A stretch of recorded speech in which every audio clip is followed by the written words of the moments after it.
welcome everyone to the Distinguished Lecture Series, first lecture of this year. As you know, the Distinguished Lecture Series is the main venue of the Max Planck Institute for the Science of Light to bring to you the international thought leaders in the science of light. And so it's a particular pleasure today to introduce to you Gerard Milburn, who's visiting us from the UK. He's currently a fellow at the National Quantum Computing Centre of the UK, which is located near Oxford, and he's at the University of Sussex. So everyone in quantum optics, of course, knows Gerard Milburn for all the fantastic works that he has produced over the years, for example, in quantum measurements and quantum control, just to name one thing. They looked into the feedback based on quantum homodyne measurements back in '93. That was an influential work.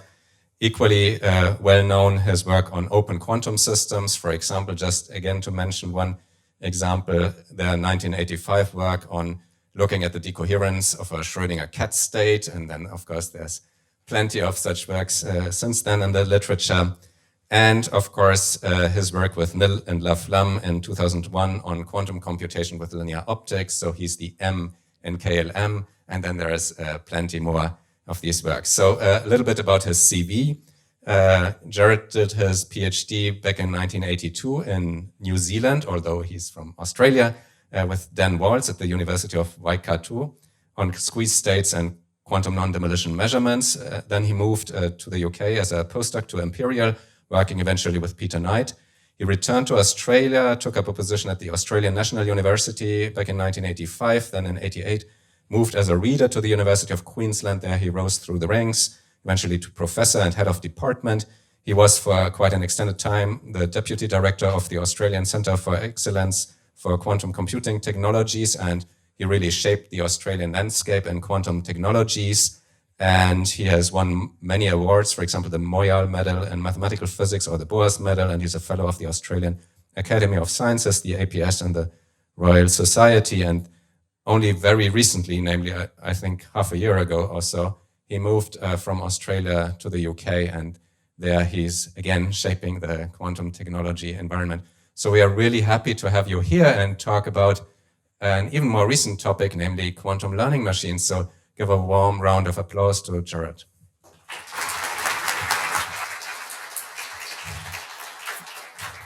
Thank you, Florian. It's a pleasure to be here, and thank you for the invitation to visit. Now that I'm much closer than I was in the past, I hopefully can drop back from time to time and say hello.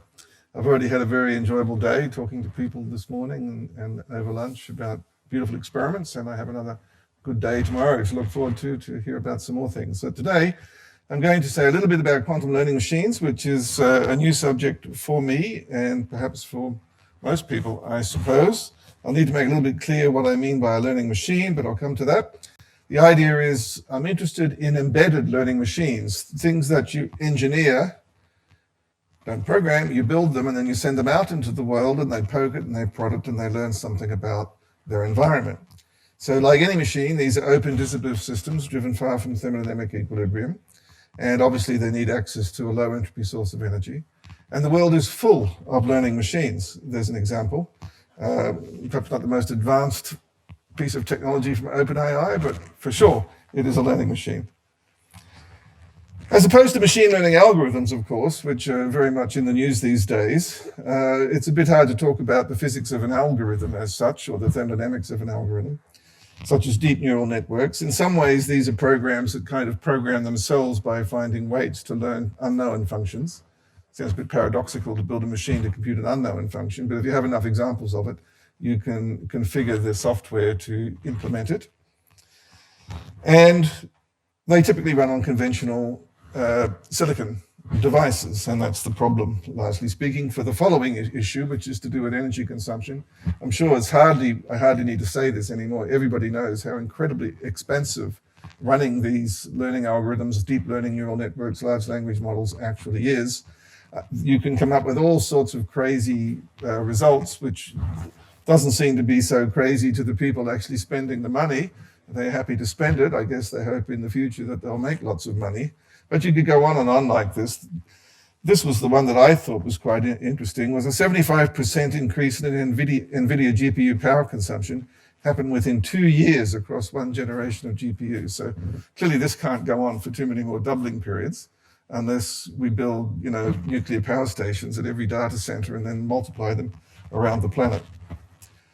Clearly, that doesn't seem to be absolutely necessary. We know that there are physical learning machines such as us and cows. How much? And they consume about 20 watts.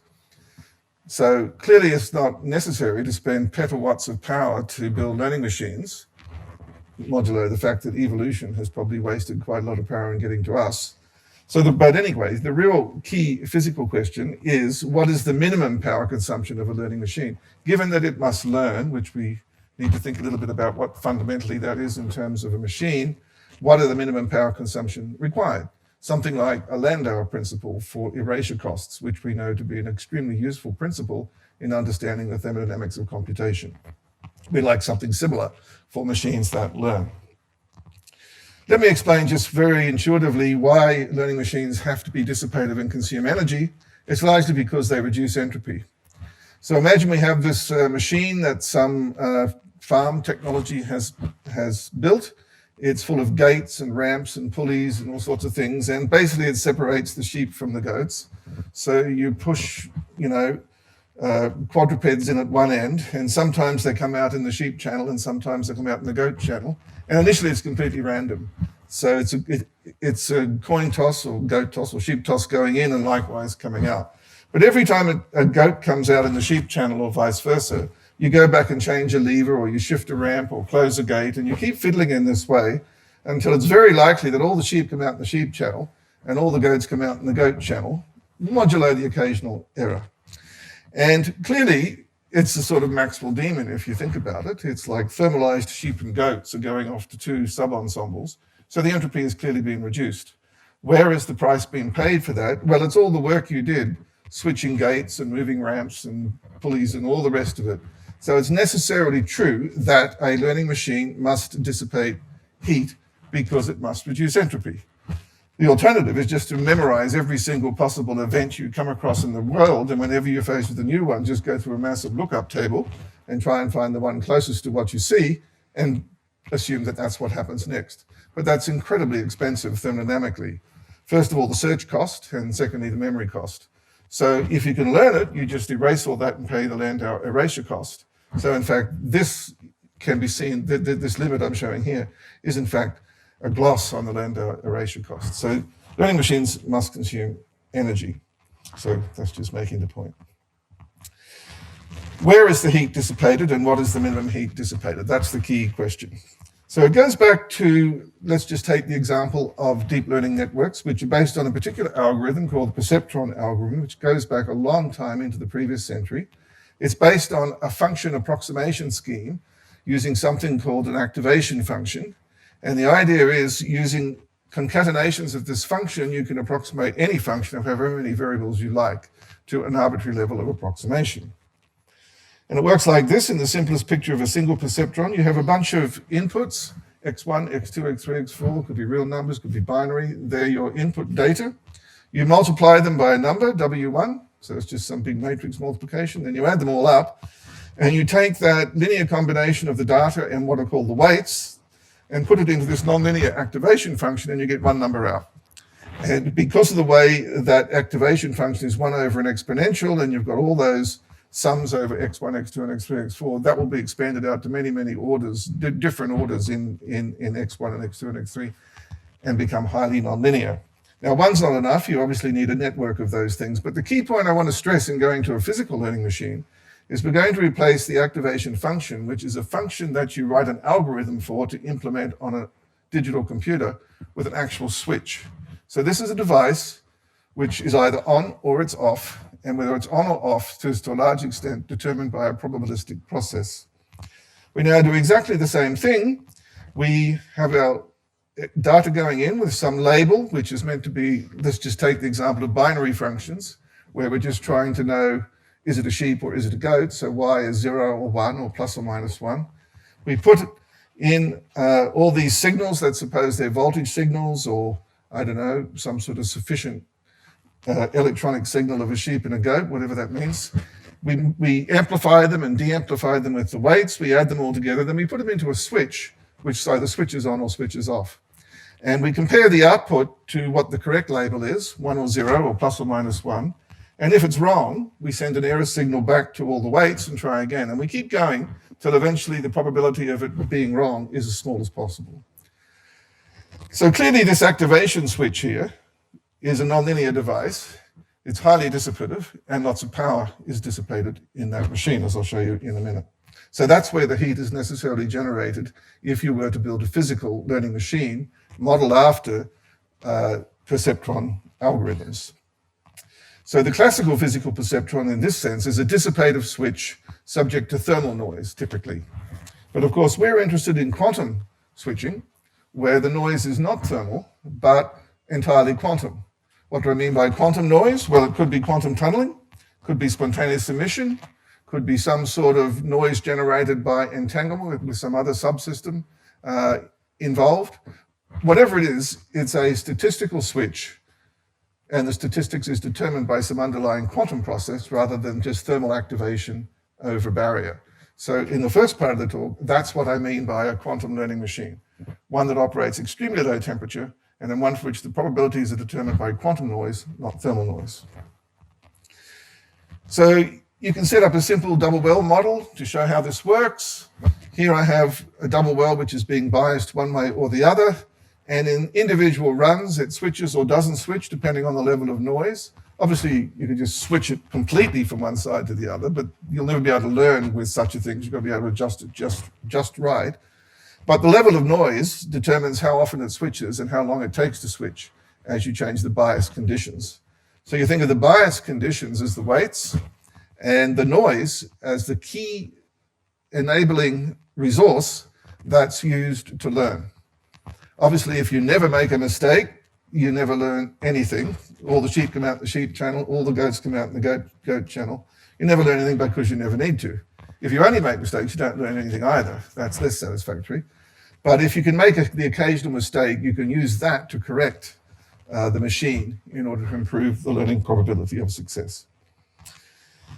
So if the noise is large, it switches quickly. If the noise is too small, it never switches at all. So clearly we've got to live in some sort of sweet spot where the noise is just enough, given the nonlinearity, to enable learning to take place at all. So in this physical picture, there's always some optimal level of noise required for the learning rate to be anything other than 0. Okay, so the central lesson of these sorts of simple ideas is that dissipation and noise are essential for efficient learning machines as machines. Now let me just focus down on learning Boolean functions as an example, because I want to show you a proto-experiment of such a machine. So Boolean functions are simply, I'm always going to assume binary functions, so the output is either plus or minus 1 or 1 and 0, but there could be n binary inputs. Now the number of such machines rises very quickly in the number of inputs. It's 2 to the 2 to the n. So for n equals 1, which is a 1-bit gate, there are 4 such functions. There are 2 that always, there's one produces 0 and one produces 1, no matter whatever you put in, they're the constant ones. There's the one that does nothing, and there's the not gate, so they're the 4. In the case of a 2-bit function, there are 16. They sort of form into 2 complementary groups. Some are in there as the XOR gate and the AND gate, and so on. So people have known about how to build learning machines for Boolean functions for some time. It goes back to Leslie Valiant's method for classifying them using a learning protocol called probably approximately correct. Anthony in 2010 showed that you could build a multi-layer perceptron with a single input layer, which could learn an arbitrary Boolean function of n inputs at the cost of an exponential number of neurons at the hidden layer. And since then, there's been many other papers. There's this very nice one showing that multi-layer perceptrons in a deep learning network can get extremely close to learning an arbitrary Boolean function fairly efficiently. And these are all algorithms, of course. What I want to do is see if we can build a machine. So what do I mean by a machine? So I'm going to switch now to the continuous time regime. Most discussions of machine learning is based on a sort of discretized time step. I do this, look, do this, look, do this, look, and then feedback. I want to run those all as a continuous time stochastic processes, as a sort of signal processing or feedback protocol.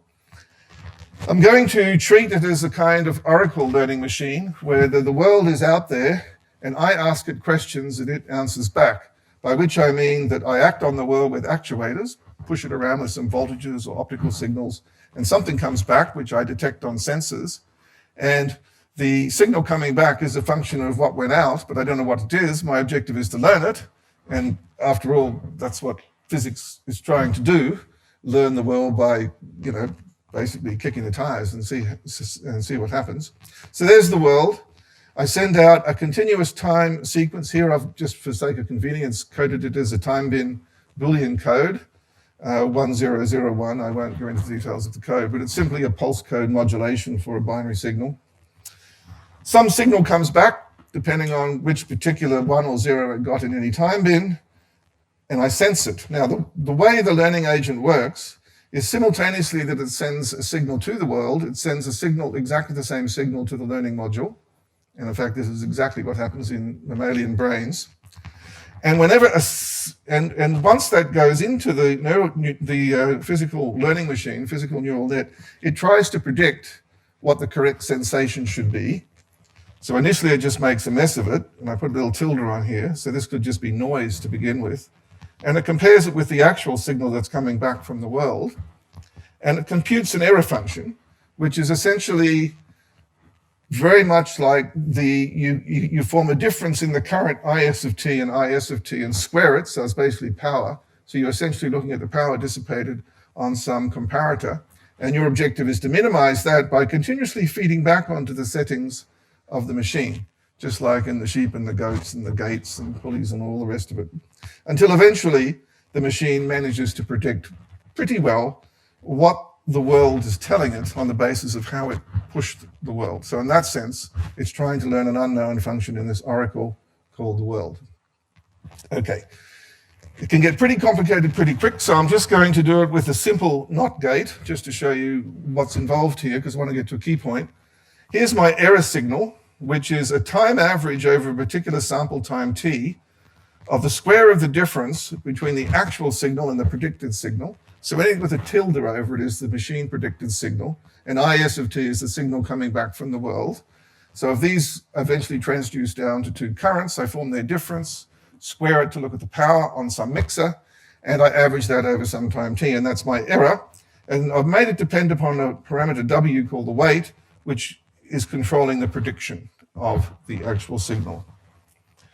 I normalize, just to make this as specific as possible, normalize my signals such that the power in each one is a half. And then you can show the error really is just the temporal overlap between the prediction and the actual signal, and that's what I want to minimize. It goes to 0 if it's perfect, once I've normalized things the way I've just described. If IS tilde is the same as IS, that completely vanishes. Now, what I want to do is adopt the algorithm that comes from algorithmic machine learning, which says I want to look at the error and ask how does it change as I vary all the biases in the learning machine. In the language of learning, how do I change the weights? So I need to find the slope of the error as a function of the weights, and always change the weights in such the way that the error gets smaller. It's called gradient descent. And you can just plug it in and work out what it is. It depends on the gradient of this predicted signal. Now, if you make a few assumptions about the timescales involved, you can show that now it's a very simple function, that this error is basically the signal coming back from the world, the action, the signal I sent out to the oracle to get an answer back, the product of that, times sesh squared, this rather sort of sharply peaked function of my signal. Beta is some parameter that's fixed by the physics, could be 1 over kt, or it could be some quantum tunneling time. And in this approximation, eta is 1 over gamma t, so it's determined by timescales in which the signal varies compared to the averaging time that's going on in the comparator. In the background of all this, I imagine the weights are just diffusing. They're just relaxing and damping in a kind of Ornstein-Uhlenbeck process. So in equilibrium, they would come to some big Gaussian distribution. There's only one weight here, so it's just a Gaussian distribution over one weight, but in general, it could be millions of parameters. And now I want to feed back in such a way to change the drift term in that stochastic differential equation. And this is what it turns out to be. This is the update rule. In addition to the background damping and diffusion, I simply add the term coming from the change in the error, which remember is a change in the bias voltage on some comparator, the power dissipated rather on some comparator. And I just put that in there. And if I make a suitable approximation and assume a particular form for the prediction of this signal, and the standard thing to match it up to what is done in perceptron machines is use a tanh function. I could almost choose anything so long as it's sufficiently nonlinear. Sigmoidal would work just fine, but in this particular case, if I take tanh, then you can write down the stochastic differential equation for the weights and just go and simulate it to simultaneously simulate the error for the NOT gate. And in the case of a NOT gate, I(S) of t is always equal to minus IA of t. In other words, if I push the world in a positive direction, it responds in a negative direction, roughly speaking. It doesn't really matter what you call it, NOT or whatever, as long as in the case of a 1-bit gate, it does something. Now I can just simply go and simulate that stochastic process, and you discover that the weights do something like this. I initially choose a Gaussian distribution of weights, and as they evolve in time, all the negative ones head to some positive value, and all the positive ones basically just go to the same positive value. In other words, the weights become less spread out in weight space as the learning proceeds and as the error goes to zero. So what's really happening in a physics terms is it's cooling in weight space. So you start out with this broad unknown distribution of weights, and you're finding some particular patch in weight space by this physical feedback process, which is like feedback cooling. And there's the steady state distribution of the weights. There's the initial Gaussian distribution, and after it's finished learning, it has lower entropy. Clearly, it's an irreversible stochastic transition. Energy and heat has been dissipated in the machine through all the feedback process. So learning equals cooling in weight space from this point of view. Now, other people have pointed out this aspect of it. You can use the field of stochastic thermodynamics to try and get constraints on the mutual information between the correct label and the estimated label, and it's bounded above by thermodynamic quantities. I won't go into the details of that, but it's a very similar argument to the one I just gave.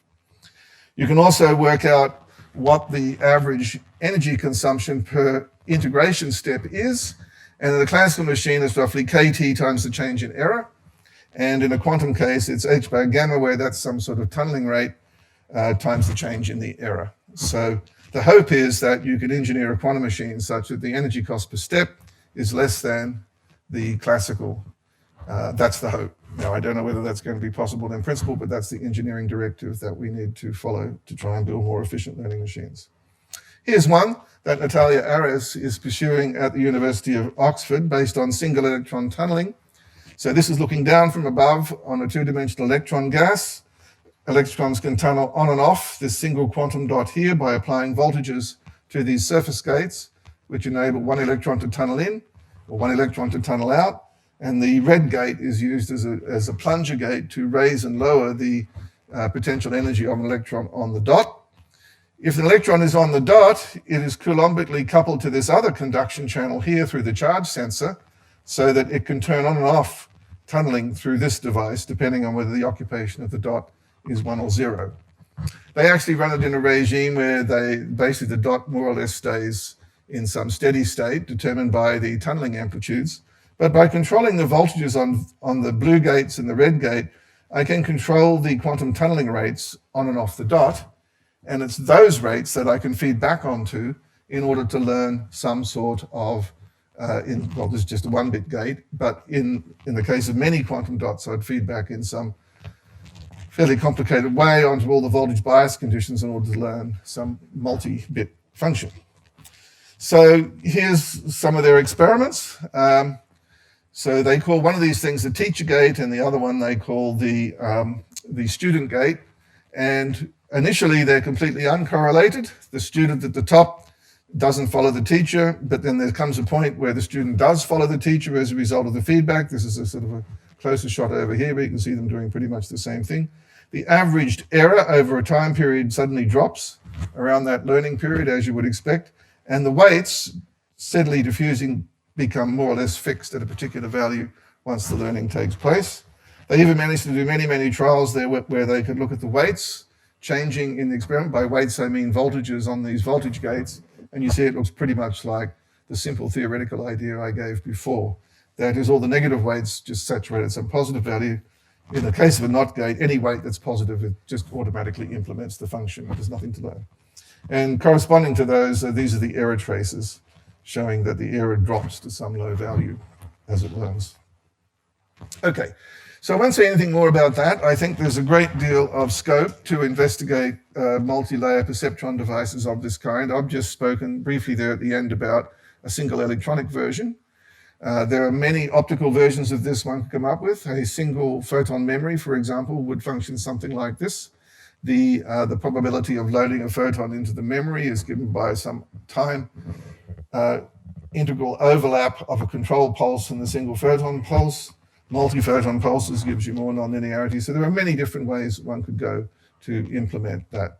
But I want to switch now in the last part of the talk to a different kind of quantum machine learning problem, because some of you may be feeling a little bit disappointed in that I haven't really said anything about quantum advantage, as in what sort of wonderful sort of speed up could I have with a quantum device. I've really only concentrated on the thermodynamic dividend that one would get by moving to quantum rather than classical, which is not to be ignored. I'm pretty sure that the big machine learning companies would quite happily like to reduce their power bill by a factor of even 2 would be something, but a factor of 10 would be just beyond belief, and they would sign you up pretty quick. So, but nonetheless, is there some quantum advantage in using quantum machine learning? Like we know, for example, in quantum computing, or at least we think we know, that there's a quantum advantage for building quantum computers. There's an efficiency gain in a computational efficiency sense. So let me now go to another binary classification task where I have a whole bunch of a large dimensional data vector, x1 to xn, n could be 1,000 or more, or a million or whatever, and I simply want to classify them as plus or minus 1. They could be the values of pixels on a CCD array for dogs or cats or something. I just want to know which combinations of pixels is a dog and which combinations of pixels is a cat. So I simply, again, want to learn a function, a binary valued function of all that data. I don't know what that function is, but I have lots of examples of it. And that's the training data plus the labels. So I have lots of examples of the data, lots of these big vectors, and in each case I know whether it's a plus or a minus 1. I have it labeled. And now I want to build a machine that will try and approximate the function on its known values and then hope that it will continue to perform reliably on unknown inputs. So the usual thing in this setting is to give it the data xi together with the label, very similar to what I just described in the continuous time domain, except here it's going to be fully discrete.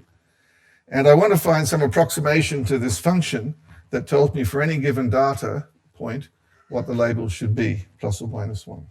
A fairly simple idea in machine learning. Now, let me switch now to an algorithm called the support vector machine algorithm. I'm not going to go into the gory details of this. Suffice it to say is the first step in these things is to take your data and form nonlinear new data points by combining the previous data points. Like if I had just 2 data points, x1 and x2, I could define a new data vector, x1, x2, and x1 times x2. Or I could go on and on and on.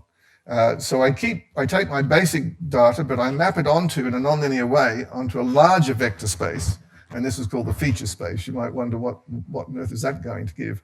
But I think you can see in the case of x1, x2, and x1 times x2, that if x1 and x2 are plus or minus 1, and I'm doing XOR, it turns out knowing x1 times x2 gives you that little bit of extra information to discriminate XOR from all the other binary gates with 2 inputs.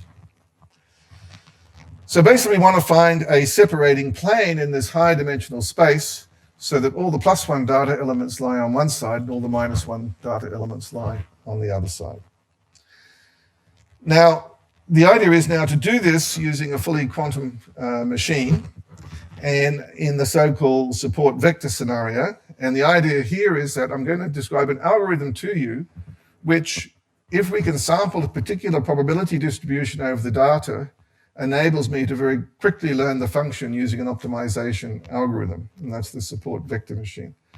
This idea was first suggested some time ago by Marius Schuld and others for continuous variable optical quantum networks, and that's the one I'm going to focus on.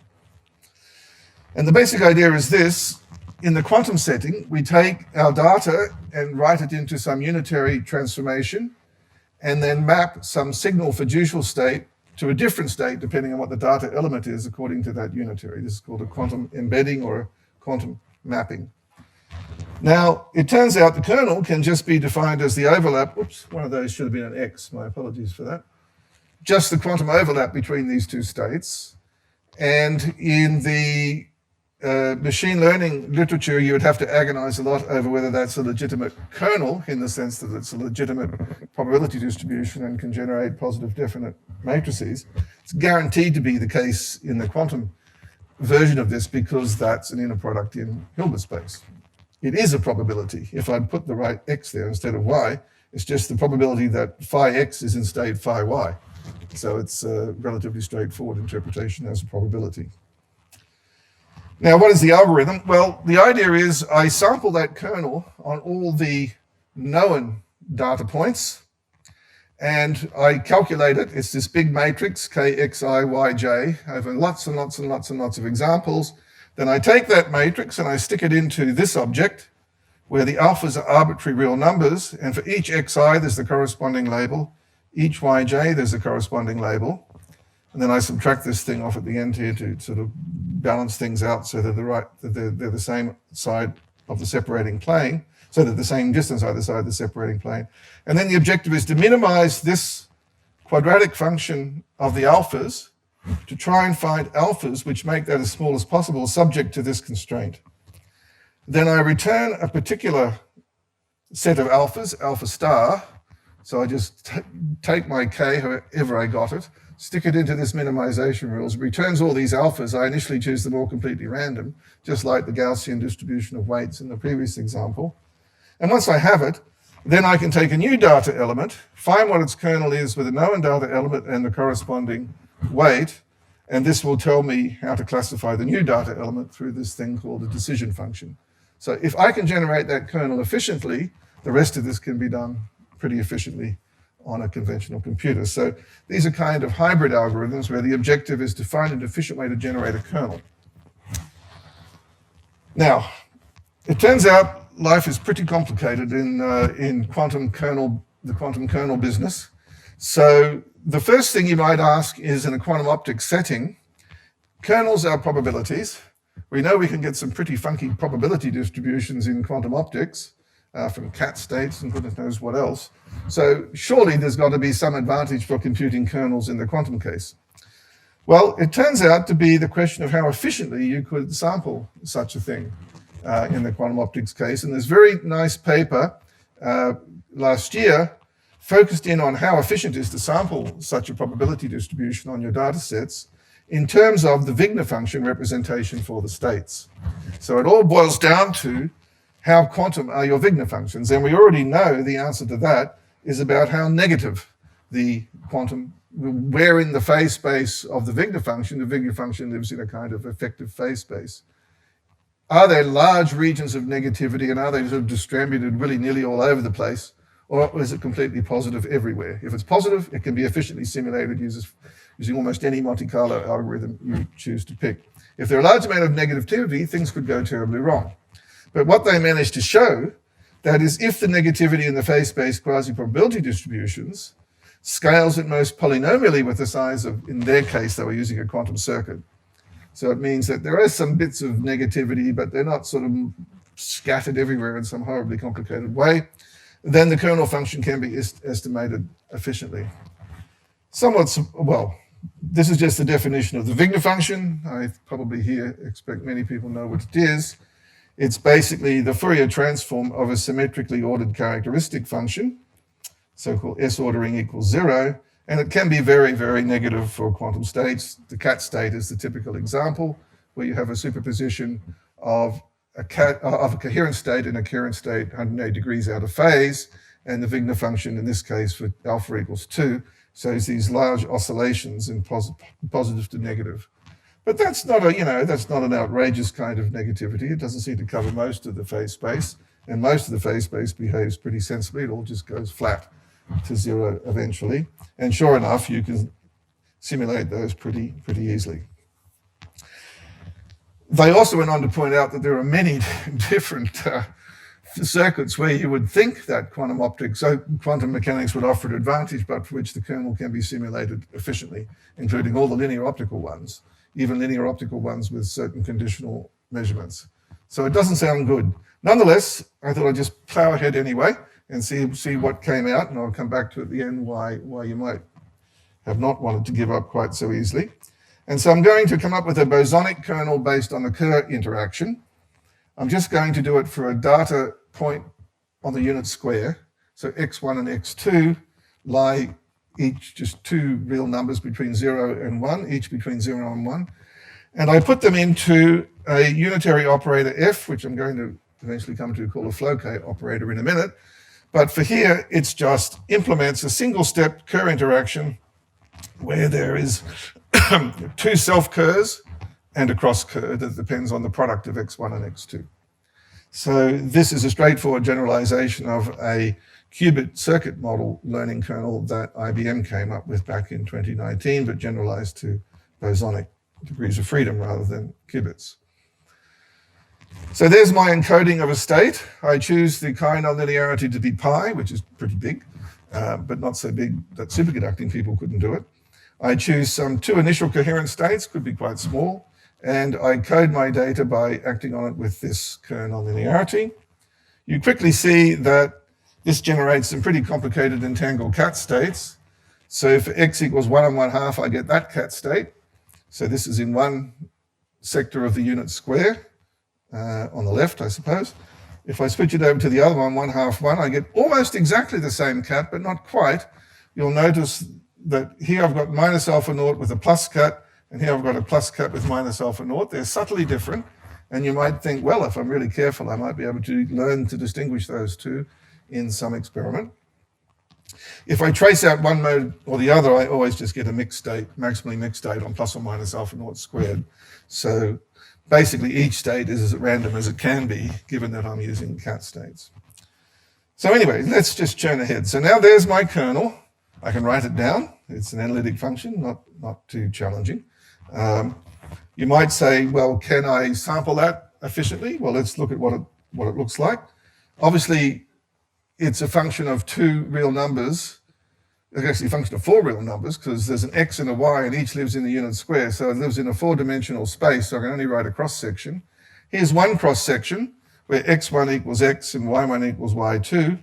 I've omitted the diagonal because the kernel is obviously 1 when x equals y, because it's just the overlap, it's just the normalization of a quantum state. So I've just left that out so you can see what's going on. And you can already begin to suspect that this might not be so easy to sample. There's sort of spikes and wiggles and negativities, not negativities in this case, because it's a true probability, but it's pretty complicated in this general case. But according to Chabot and others, they claim that kernel linearities in cat states like this can be efficiently simulated. And indeed, if you try and run some Monte Carlo algorithm on that, it's not too bad. Whether it would be so easy for 1,000 modes is another matter entirely. But let's just churn ahead anyway. So now let's just try and do a support vector machine run using that kernel. So now I need some data with some labels. I need some sheep and goats, some quantum sheep and goats essentially. So what I'm going to do is choose 100,000 random points on the unit square as my initial random data, and I need to assign a label to each one.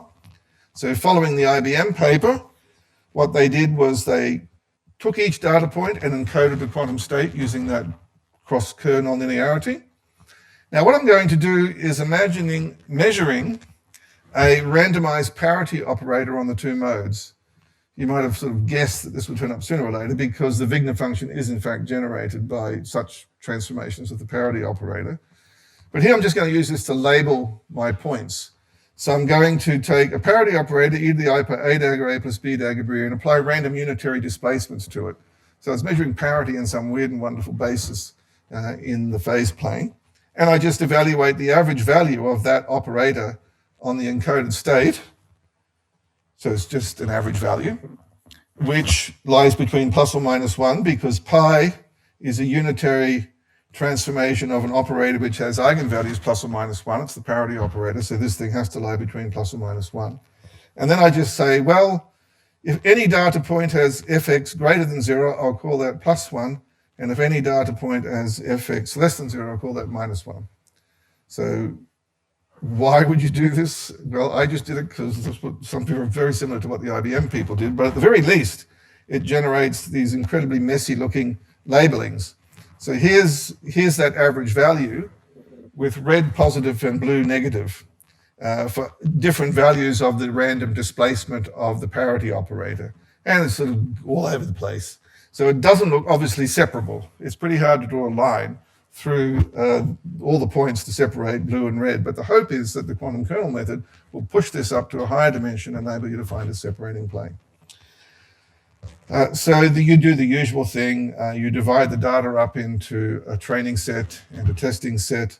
My student, postdoc Carolyn Wood, used scikit Python package because it has a custom kernel option built in. So I could take this complicated looking kernel and stick it in, or rather she could, and run it. And your usual thing is to calculate something called a confusing matrix. It is a confusing matrix, but it's called a confusion matrix. And it's all about trying to separate false positives from false negatives, things which are really good and things which are really bad. I won't go into too much of the detail here, except to say, well, let's look at accuracy or precision. So precision is the fraction of positive predictions that are actually correct. So true predictions over true predictions plus false predictions.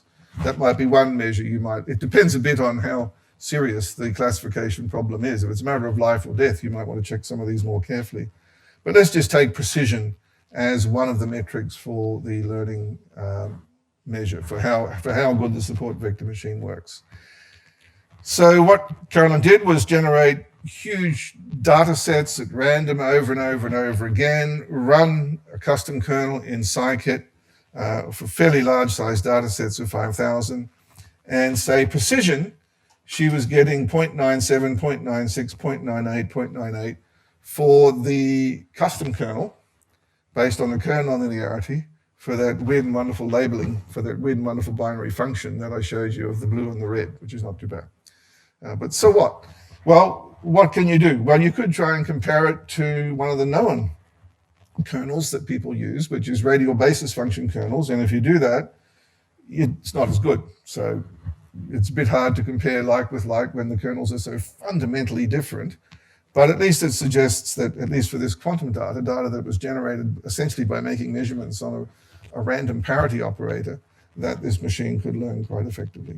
But this all begs the question of what is the quantum advantage and what is the point of using a quantum kernel in the first place? And it all comes down to how hard it is to sample that kernel.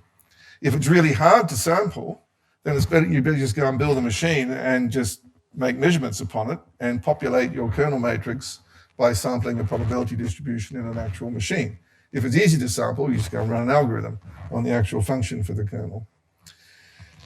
Now you begin to think that there is a path to understanding where there is a quantum advantage. There was this very nice paper many years ago by Murray and Isart showing that positive Wigner functions render classical simulation of quantum computation efficient. So it's sort of sensible that if kernels are calculated only in terms of positive Wigner functions, then it's not going to be very interesting from a quantum advantage point of view.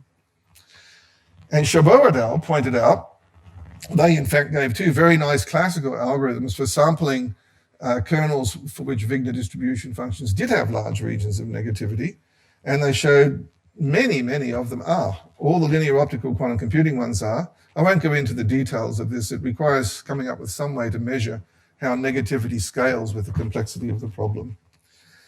But in particular, all the linear optical networks can give incredibly negative Wigner functions because they're basically Fock states going into beam splitter networks, and they're Fock states to begin with, so they already have negative Wigner functions.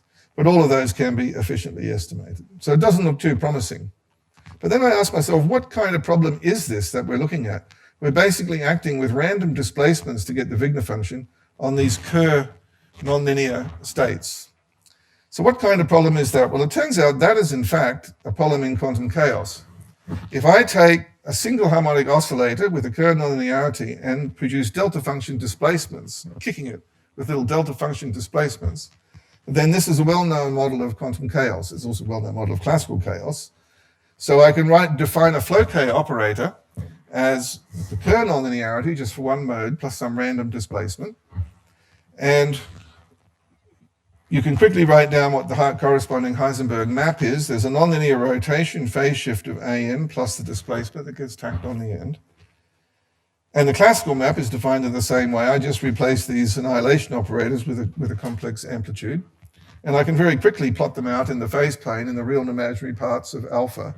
And you quickly discover that by iterating the flow K map over and over again and plotting a point, then if you take a random bunch of initial conditions, they all just start spreading around, and some of them form these beautiful regular structures. But eventually, as I make the coherent kicks bigger and bigger and bigger, I get large regions of chaotic motion where points are just sort of whizzing everywhere, except for sets of measure zero where they don't go very far at all. So the question is there a connection between getting a quantum advantage with a kernel simulator and quantum chaos?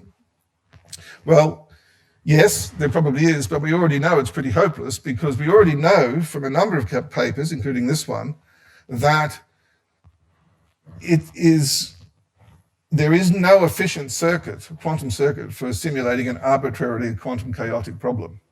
This particular one is for a discrete system of qubits. It says if you have n qubits with a random Clifford circuit, so these are often couched in terms of random matrix theory, but it shows that for anything that's worth the name quantum chaos, the size of such circuits is exponential in the number of non-Clifford resources. So yes, there may be a quantum advantage lying in computing quantum chaotic kernels, but we can't efficiently simulate them anyway, so that's really bad news. On the other hand, there was this and you can find lots of papers like this, but there was this very interesting paper from Jens Eisart's group last year, pointing out that in actual fact, you can find pseudo-chaotic systems which are efficiently simulable, which are indistinguishable from the quantum chaotic case. In other words, even though they can be efficiently computed, they always pass one of the so-called standard tests of quantum chaos, eigenvalue distributions, Wigner negativity, whatever you want to claim. So the hope is that maybe we can use these easily simulable paths to things which are essentially scrambling operators for multi-modes in order to generate highly non-classical kernels more efficiently than you could by simulating them with the Monte Carlo. So I'm sort of ending with this open question. Do pseudo-chaotic Hamiltonians suffice for practical quantum learning machines? And I got a feeling the hunch is yes. I've done some simulations on the Kerr case, but more particularly on the kick-top case, and the verdict is still out because complexity theorems are very hard to prove, but it looks like there probably is an advantage. So anyway, assuming there is, how would you do it in the lab? So I've got to basically generate these cross-Kerr nonlinearities and give them random kicks and displacements. And then I've got to evaluate an overlap. Now in optics, there's it's not so simple, but there's a way to evaluate the overlap of two quantum states. I have two modes A and B, one in state psi1, one in state psi2. And I implement a beam splitter which completely swaps the states, but with a single qubit control that sometimes doesn't swap them and 50% of the time does swap them. And then I just measure the photon number difference here on the single photon pulse. So it either comes out there or there. And the statistics of that number, which is up there or down there, it's completely binary, will in fact sample the kernel in this distribution. These are not easy to build, but they can be done in superconducting quantum optics by using a trans-1 qubit down here as my control. Possibly they can be done in linear optical protocols like PsiQuantum and Xanadu are doing, remains to be seen. What about the Kerr nonlinearities? Well, in the case of superconducting circuits, that certainly can be done fairly efficiently because there's a whole protocol for doing quantum computing with cat states in superconducting circuits. So here's an example where I have mode A coming in this way, mode B coming in this way, scattering off with circulators from some sort of nonlinear optical device, nonlinear microwave device, where I can change the flux bias on these squids and change the nature of the Kerr nonlinearities. And then I just repeat, and then do that quantum switch sampling to try and get the overlap. So there probably is a way to sample these things, build them efficiently, But the verdict is still out on whether it's worth doing at all. But my gut feeling is it probably is, but if someone here knows better, I'd be interested to find out. And with that, I'll finish and thank my collaborators in Australia and in Bristol and in Oxford. Thank you very much. Regarding the first part of your talk, when you said you were wondering whether a quantum machine can be better than Landau Yep. Well, not much better than the Landau, but at least much better than what they're doing now, which are way above the Landau limit. It'll never be better than the Landau. Yes, then I misunderstood. Yeah. Because Landau, in a way, I was intrigued when I understood that back in the 60s, he said calculations in principle can be done without investing energy. And this is really quantum language, because in quantum mechanics, all these unitaries are rotations in high-dimensional spaces, and rotations in principle don't require energy. And so I thought you can never be better than this. Okay. Yeah. No, I'm just trying to do better than current machine learning, which is vastly expensive in terms of energy. Okay. Quantum computing, I mean, there were two paths that led to quantum computing, you're quite right, and one of which was sort of through Landau and Bennett saying, what are the thermodynamic advantages of computation? Well, if we made it all reversible, then logically reversible, then we could do it efficiently, energetically. And then I thought, well, does that mean there's a quantum advantage? And then the race was on. But at the end of the day, you still got to read out your quantum computer. And so there's energetic costs. If you don't read out your quantum computer, you haven't done anything. And secondly, there's error correction, which is pumping entropy out all the time in a highly irreversible way. So even quantum computers are effectively irreversible. Thank you very much for the talk. So I was really surprised that a Schrödinger cat somehow is not sufficient to get it hard to simulate kernel, because,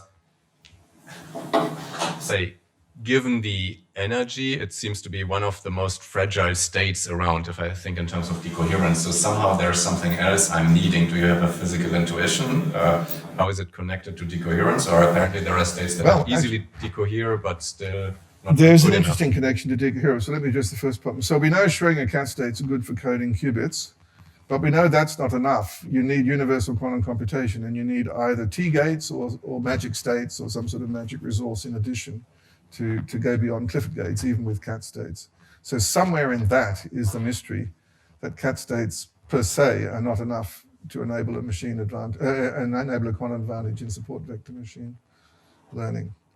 There was a second part of your question, which I've forgotten. But anyway, that's... In relation to decoherence. Oh, decoherence, yes. Now, that's an extremely important point. So the nice thing about that Kerr model, even with dissipation, it's exactly solvable. I did this work years ago. You can actually write down the density operator for the whole kit and caboodle with damping. And I did that. And I found that the negativity just doesn't sort of vanish instantly. As long as you stick with small cat states, the negativity stays, and it gets a little sharper. And so algorithms that might normally hit what's called barren plateaus in the presence of a little bit of dissipation might be slightly better. So actually, I think in these devices, dissipation might be a slightly good thing rather than a bad thing. Not sure. So a very general question to the first part. So you're talking about the learning machines that compare an external input with some internal state, right? And both are subject to noise. Yes. Does it matter where the noise is? And do you want a smart machine with bad eyes or a stupid machine with good eyes? Is there a difference from the theory side? It probably doesn't matter much, as long as one or whatever source the noise is in can be engineered to be just the sweet spot. That's an interesting question. So you're asking, could the noise be in the learning machine? Could it be in the actuators? Could it be in the sensors? I think the question is In also principle, all of them. if you throw money onto this problem from the experimentalist side, which one do you improve first, or which one is? I would say the learning machine, but obviously if it's got lousy data, then that's not so good either. So I don't know. It's hard to say.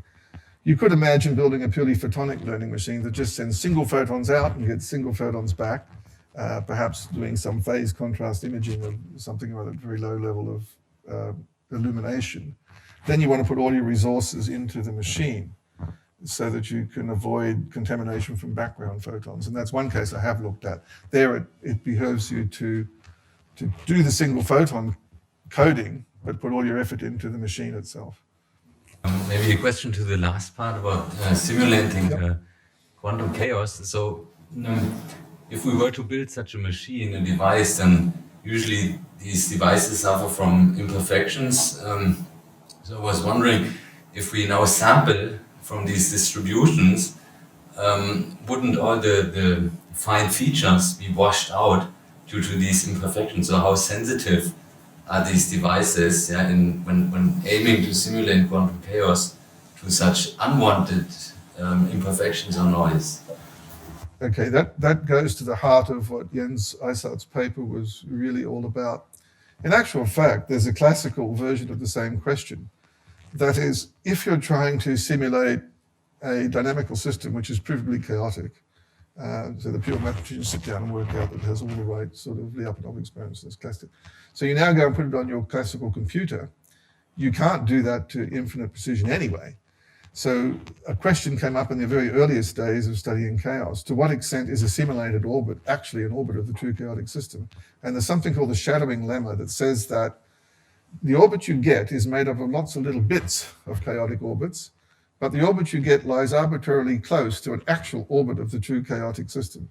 And the hope is there's some sort of quantum shadowing lemma that's going on in the simulation that guarantees that even though you don't see precisely the one you thought you did, there is one close to what you did. So, but I don't know in detail the answer to your question. But noise is not a bad thing necessarily. That's one of the central lessons that I hope you'll take away. As long as it can be controlled, then it's good. Well, in principle good, because it enables you to learn more efficiently. So you don't get stuck in local minima, to put it roughly. Now there are these people, there's this renaissance in this classical analog computing with photonic computers. And of course, this is in a regime where the quantum measurement process doesn't play a role. But there are negativities of the Wheaton function. So for myself, I was asking myself, how far can they go? I mean, is there still ultimately a distinct difference between the quantum computer and these wave computers? Oh. Or because the negative of the Wheaton function is you think about that? I have, and I've discussed it a lot with various people, in particular Christian Wiedenbroek, who used to be one of our students, who now is the CEO of Xanadu. And I believe, as he does, that ultimately learning machines have to be analog. But we'll see. This is just a personal view. And I'm not the only one that says that. Lots of people seem to think there's an advantage in going analog. If you go back to the very first computers that were built in the 1940s, based on something called the differential analyzer, built by Vannevar Bush and engineers in the Second World War, it's based on this incredible thing called differential analyzer. You used to be able to build little kit sets of this. It's entirely analog. And Claude Shannon analyzed this and wrote the first paper on universal analog computation. Not many people realize there are universality theorems for analog computation based on classes of differential equations. It was finally sorted out in the late 90s, early 2000s by some French mathematicians. But there's a totally equivalent class for universal computation for analog machines that maps to Turing for digital machines. So my gut feeling is that classical analog machines will enable very efficient machine learning. And I like the idea of, you're thinking of the Wigner-Weil distribution in signal processing, for example, which can indeed, if you have really strange correlation between frequency and time domain, give all sorts of strange negativities. That might provide some advantage for an analog optical processor. Yeah, that's an interesting idea. I'll think about that. By the way, there is a version of a quantum digital analyzer based on a quantum memory. It's a very similar idea, but it's probabilistic rather than deterministic like the original differential analyzer was.